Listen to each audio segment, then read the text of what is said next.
During the last snowstorm, many residents had trouble with the city. 189 tickets were issued and 35 cars were towed due to the parking ban. When we issue a parking ban, we consider a number of factors, including the recent weather report, upcoming weather reports, and of course, notifying the public in well enough time. Officials have already called a parking ban for the city of Lewiston for this storm. The ban runs from 6 p.m. Thursday through 5 a.m. Friday. It is super important that all vehicles are removed from all city streets because our public works team, they're out in force. So when they are removing the snow, they want to make sure that they can come down the street. The city spokesperson mentioned that Lewiston generally issues parking bans when there's at least 4 inches of snow forecasted.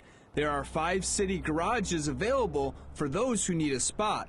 This is free on weeknights from 6 p.m. to 6 a.m. In Lewiston, meteorologist Ryan Munn, CBS 13 News.